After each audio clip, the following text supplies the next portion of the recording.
Ignacio Allende, capitán de dragones de la Reina de San Miguel el Grande, tuvo la genialidad de emplazar uno de los cañones de madera que traía consigo el ejército insurgente y emplazarlo en un punto alto para que se dirigiera y disparara en contra de la concentración más grandiosa de la artillería realista, mientras mandaría a las columnas de los regimientos de honderos, mineros e indígenas a atacar el mismo punto. Esto desconcertó y también desconcentró a Torcuato Trujillo y a sus fuerzas, que al ver que se venía la embestida insurgente y el cañoneo del mismo bando, decidió la retirada y huir hacia la venta de Guajimalpa. Aquella victoria del Monte de las Cruces había dejado como saldo final la cantidad un poco dudosa por parte de su servidor de 90 muertos, más de 100 heridos que fueron llevados a la fábrica de aguardiente que estaba muy cercana al sitio. Miguel Hidalgo y Costilla envió a una comisión para darle o proporcionarle una carta al virrey Francisco Javier Venegas. ¿Quiénes iban en esa comisión? Mariano Jiménez, Abasolo y un centenar de miembros de alguna caballería provincial que se unió a lo largo de la marcha al bando insurgente. ¿Qué contenía la carta?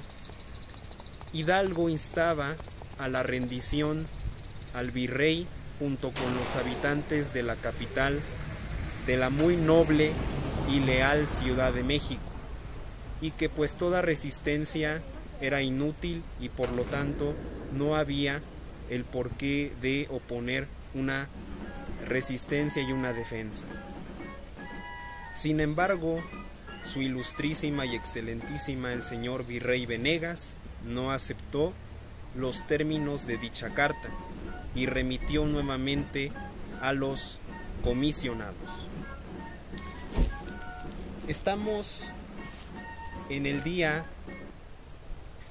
31 de octubre de 1810 y los insurgentes contemplan a lo lejos desde un punto alto la muy excelsa y noble leal Ciudad de México. Hidalgo, pensativo, cabizbajo, meditabundo, está haciéndose una serie de preguntas en su aguda y perspicaz mente. Se acercan dos columnas realistas comandadas por Félix María Calleja del Rey y Manuel de Flón. Con las tropas desgastadas, cansadas y muchos heridos, sería un riesgo para el bando insurgente tratar de tomar la Ciudad de México, dirigirse hacia Guadalajara para rearmarse y también para conseguir más simpatías, tomar la Ciudad de México, pero por la retaguardia esperar un ataque inminente de esas dos columnas realistas mencionadas anteriormente. Algunas de estas ideas, pensamientos, pasaron por la mente de Hidalgo. Pero aquí algunos especialistas, historiadores y otros expertos en la materia nos dicen que pudo haber sido otro el motivo o la razón por la cual el cura no decide tomar la Ciudad de México que estaba a sus pies. Hay, sin embargo, una fuente documental que nos puede dar una pista de la decisión final del Zorro. Una carta extendida al cura de Carácuaro, José María Morelos y Pavón, en donde le externaba que no tenían que ver los simpatizantes de la insurgencia la retirada del Monte de las Cruces como una derrota, sino más bien como una providencia o medida necesaria para pues reactivar los instrumentos de artillería que habían quedado dañados durante el incesante y prolongado fuego que se efectuó en el Monte de las Cruces. Decía Hidalgo que también tenía a su disposición cañones de 12 a 16 y de diversos calibres, y que regresaría a la Ciudad de México para tomarla y consumar esta misión. Sin embargo, puede haber algo más profundo, más hondo en la mente de Hidalgo. Recordemos que finalmente era sacerdote, era cura, y probablemente ese sentimiento, esa moralidad, esa formación intelectual le tocó el corazón y probablemente quiso evitar lo que sucedió en el recinto de la Alhóndiga de Granaditas. Probablemente se cerró la puerta del umbral para conseguir la anhelada independencia. México 200, religión, unión e independencia. Continuamos.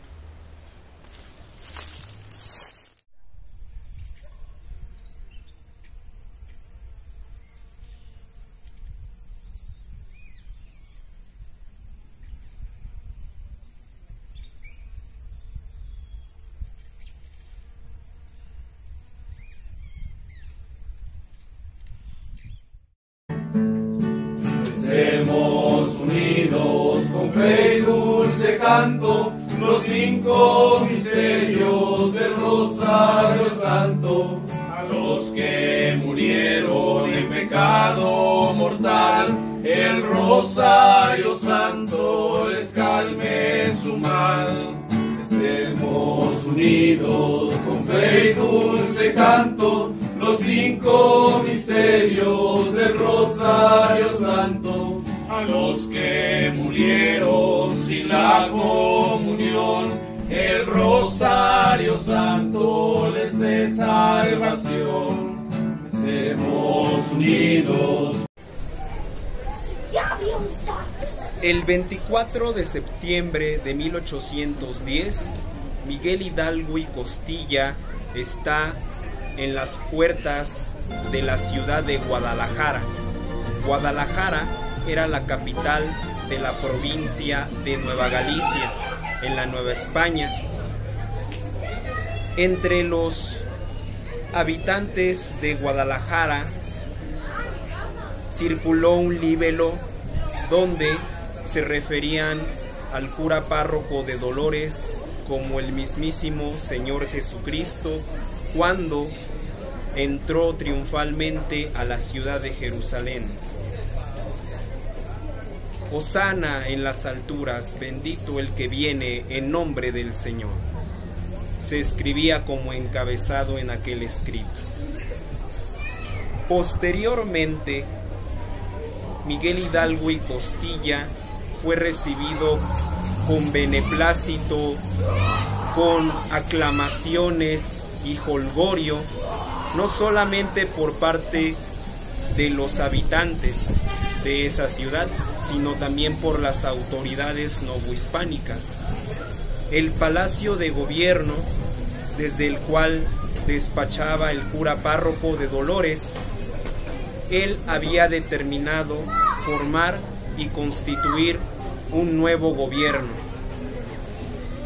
En ese gobierno destacaron dos ministros: el ministro de Gracia y Justicia, José María Anzorena, y por el otro, como ministro de despacho, el licenciado Ignacio López Rayón. Sin embargo, lo más destacado de estas iniciativas de Hidalgo fueron dos: el decreto de abolición de la esclavitud del 6 de diciembre de 1810 y el decreto de devolución y restitución de tierras a las comunidades indígenas del día 8 de diciembre de 1810. En el primer documento se destaca la inmediata liberalización de los esclavos que se hallasen trabajando en los trapiches, en las haciendas o en las minas. También se suprimían y cancelaban las gabelas, alcabalas, gravámenes u otros impuestos sobre indígenas y sobre las demás castas de la Nueva España, so pena a quienes no cumpliesen dicha disposición legal de la confiscación de sus bienes y la pena capital. En el documento segundo del 8 de diciembre de 1810 se estipulaba que las justicias y las instancias que estaban constituidas en la Nueva España debían de acatar y de devolver las tierras y terrenos a las comunidades indígenas.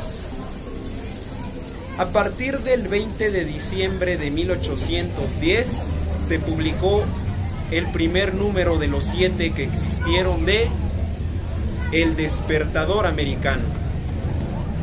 Este periódico de corte insurgente estipulaba que era necesario, útil y ventajosa la independencia del reino, y estaba también dando al mundo las razones por las cuales estalló la insurrección armada a partir del domingo 16 de septiembre de 1810.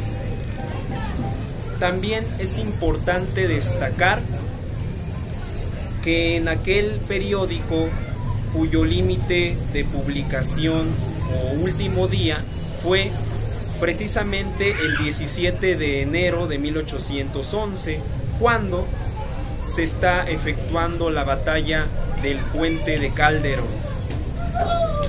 Se estipulaba que los europeos durante más de 2 siglos habían gozado de fueros, prerrogativas y privilegios en las más altas funciones a desempeñar en la Nueva España: burocráticos, eclesiásticos, militares y mercantiles. México 200, unión, religión e independencia. Continuamos.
Santo, ya nos despedimos con fe y con anhelo, que las almas todas gocen en el cielo. Nos encontramos en el principio del fin del movimiento insurgente encabezado por el cura Miguel Hidalgo y Costilla. Estamos en el umbral de la importante batalla de el Puente de Calderón, acaecida el 17 de enero de 1811. ¿Cómo estaban integradas o constituidas las fuerzas y quién las comandaba? El ejército insurgente estaba liderado por el generalísimo Miguel Hidalgo y Costilla y el capitán general Ignacio Allende, constituido por aproximadamente unos 80,000 hombres. De esos 80,000, 70,000 eran indígenas con piedras, arcos, flechas y hondas. Aproximadamente una cantidad de 62 a 87 cañones de A4 o de A8 y otros cañones de madera de pequeño calibre, además de contar con algunos regimientos de la caballería, de las milicias provinciales que se fueron integrando al bando insurgente en Guanajuato, Celaya, San Miguel el Grande, Guadalajara, etcétera, etcétera.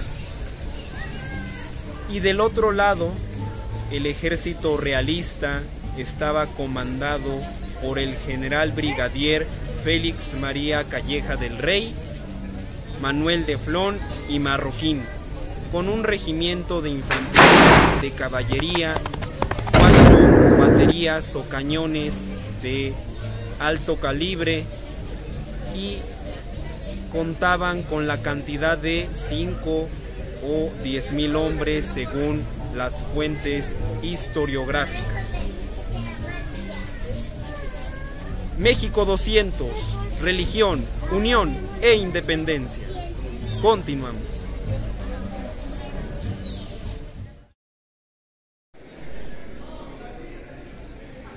La batalla de Puente de Calderón comenzó el 17 de enero de 1811 a las 9 de la mañana.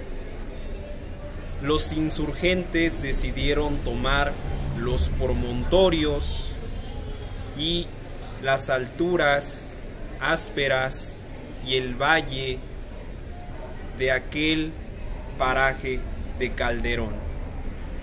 ¿Cómo era el Puente de Calderón? Era un puente de cantera de un solo arco que atravesaba el río Verde.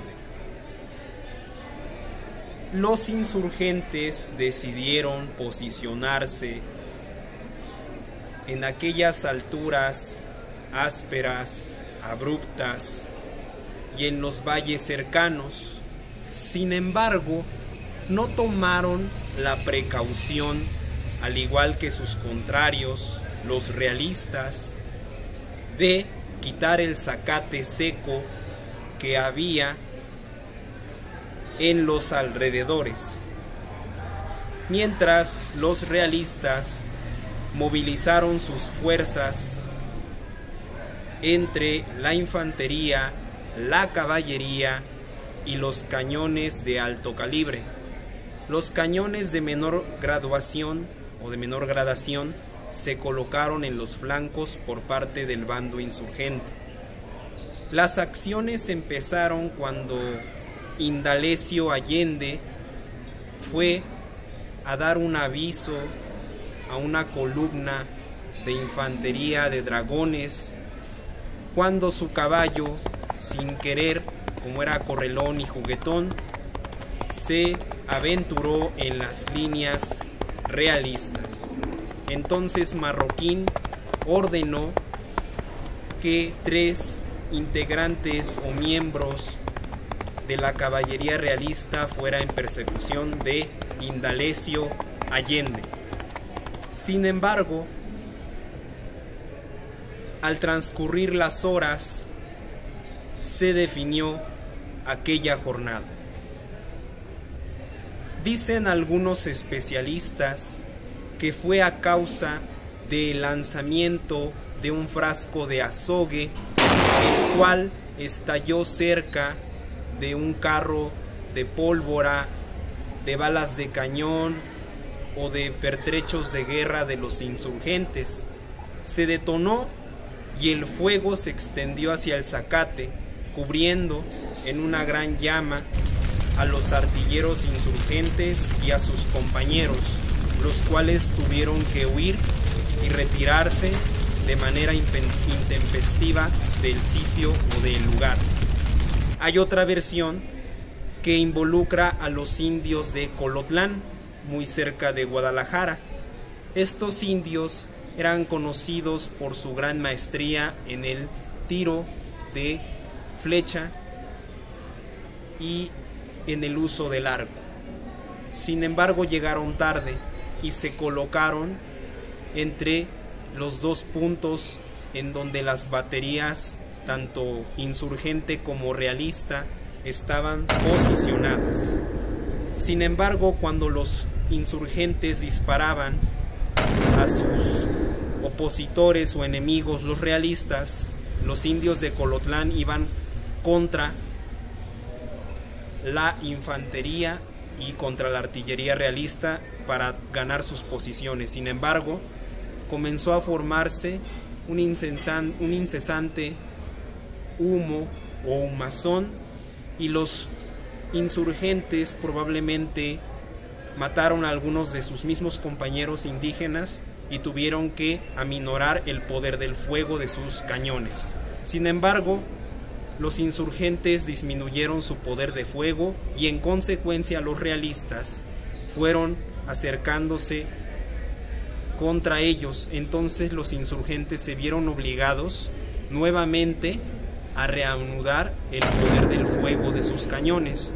Entonces se generó una confusión y el zacate seco que estaba ahí muy cerca comenzó a incendiarse y explotaron los almacenamientos o cajas de pertrechos, armas, municiones, pólvora que estaban cerca de las cureñas de los cañones, y por lo tanto eso generó triste y desafortunadamente la retirada y huida de los insurgentes. Ignacio Allende intentó lo que había hecho en el Monte de las Cruces, sin embargo no resultó. Estamos en el umbral o en el principio del fin del movimiento de Hidalgo.